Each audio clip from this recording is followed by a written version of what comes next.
decided to be a coach, I followed Barca because Barca played fantastic football. You can see it, and how they developed the players. Everything was. Football today is so much about structure, control, control, control. You always hear Pep or Arteta say, "Control the controllables. We must defend. We must."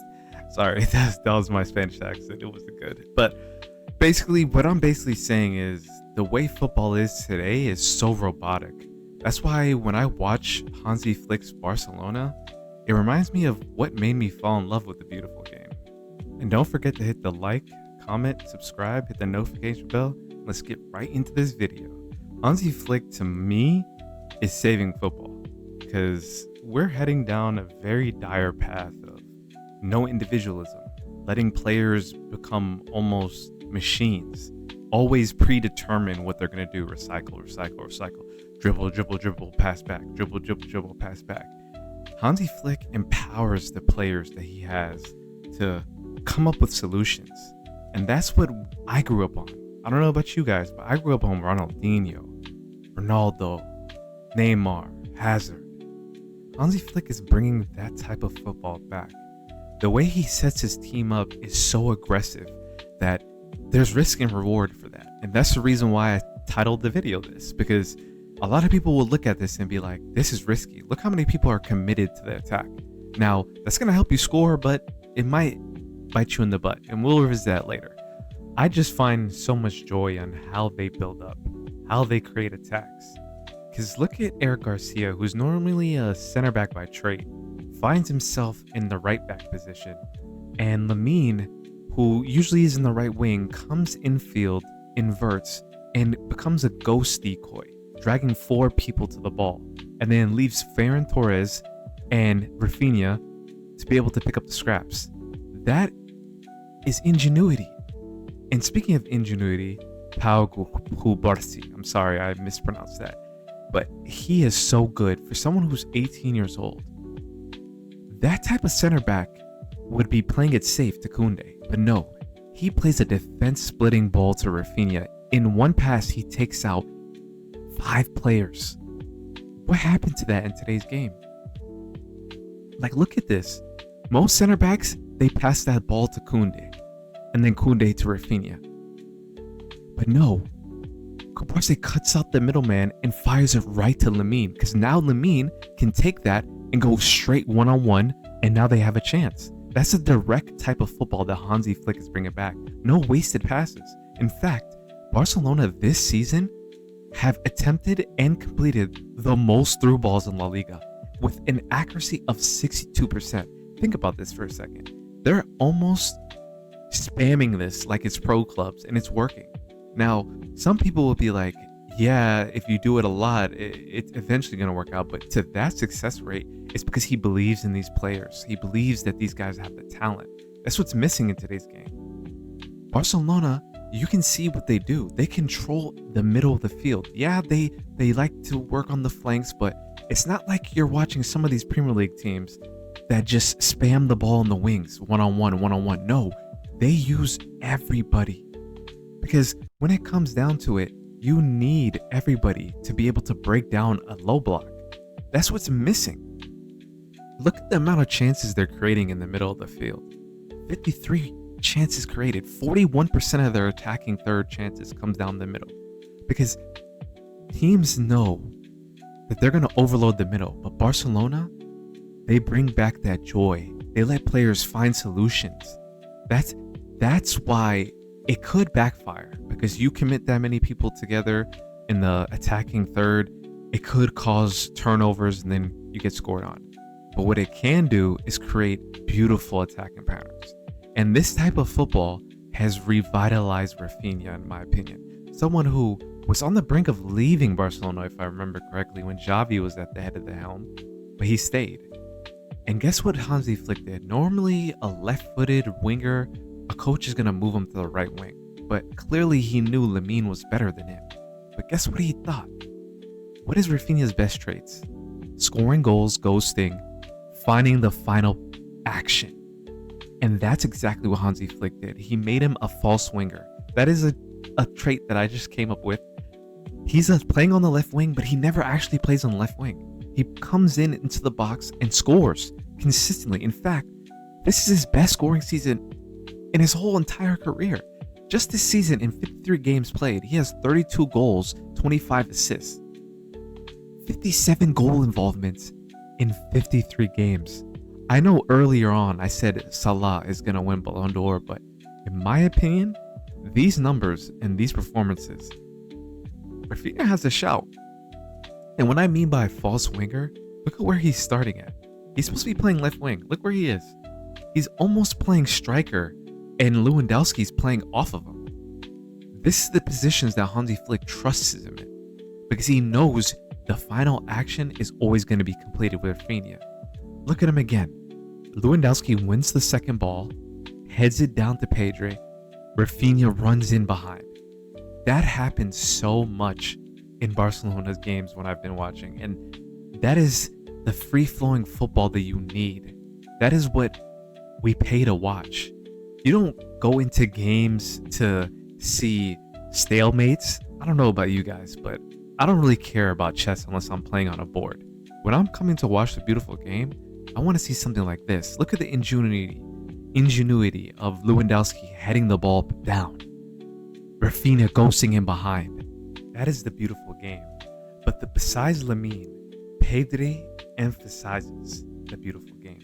Growing up as a midfielder, there's a pride when you get on the ball and you just play that defense splitting pass. It might not be the assist, but it's the hockey assist. And Pedri dominates those statistics that you don't see. You'll see maybe 7 goals, 6 assists in 53 games, and you'll be like, this guy's not really doing anything. But you're not watching the game. If you want to know the game, you watch Pedri. Look at these numbers that I found. His open play touches. Look how dominant he is in the middle of the attacking third. He is so dominant. When you watch Barcelona, when they're playing teams that decide to sit back and not give Barcelona that space, Pedri becomes the metronome, the lightning rod. He controls the game, not in the way that Pep and Arteta want you. No, he controls the game by releasing the ball quick. And guess who he passes it to? Lamine Yamal. Wow. What can I say about a 17-year-old winger? This guy, in my 20 plus years of watching this sport, I can honestly say he's the greatest 17-year-old I've ever seen. The way he's playing, the way he judges every scenario is honestly unreal. Usually you see attackers who are 22, 23 years old struggling with the decision making that Lamine has mastered at 17. Realistically, the only thing that he's lacking is that clinicalness, but he's 17 years old. Look at the stat that I found in attacking sequence involvements in La Liga. Lamine is right behind Raphinha, who's in his prime, by the way.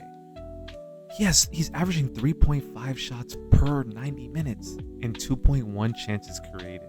That's crazy numbers for someone who's 17. I'm sorry, I just want to reiterate that. But 15 goals and 24 assists in 51 games is nothing to scoff at. It's 39 goal involvements. But he can be even better. There's so many games where he gets into the right spot, but is lacking that power. Now imagine him getting the power. We're looking potentially at the GOAT, and I'm not exaggerating. But there's a difference in the way he's playing now. Hansi Flick has empowered him to be even more creative, to try those outside the boot passes, try crazy switches of play. That's what we're missing. I'm sorry, I just have to get that through. Now let's get into the risk part of this. Now it works. If you can see here, I found that Barcelona has 65 offsides provoked. That's far and away the best. In fact, Barcelona's high line has the most offsides provoked than any other team. Look how far ahead they are. They're almost at 80 this season. It's not even close. Now, it works sometimes, and when it does, they look brilliant. In fact, in the Clásico against Real Madrid, they had Mbappe looking like a fool. Look at this offside. You see this picture and you're like, that's close. Like, he could be onside, right? In fact, I thought he was onside in this picture, but then you look at semi-automated offsides and it looks clear, but that is so tight in real life. Like, it's scary. This is another picture I found. Kubarsi just jumps off the side to get him off. Like, they're playing Russian roulette, and when it works, it works. Again, Antoine Griezmann, barely offside. Another play, Sorloth, barely offside. It backfired in the second leg of the Copa del Rey against Atletico Madrid, where you can see here, that high line, they got punished, and they conceded right after this play. And even in the latest game against Inter Milan, their high line is the reason of their downfall. Inter Milan continually picked and chose the right opportunities to play that ball in behind. Like, if you're going to play Russian roulette, sometimes you're going to get shot. And they got shot a lot in this tie. In fact, they conceded 7 goals. It was one of the best Champions League games I've ever seen in my life. In fact, I'm certain that it's probably the best I've ever seen. It was entertainment. It was what the beautiful game is about. I want to reiterate that because so much is lost.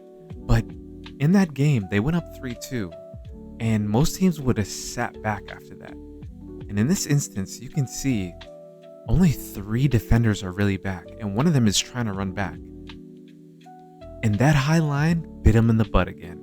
Look at this. They even tried to play offside again in this last play. I believe there was 3 minutes left in extra time, and they conceded.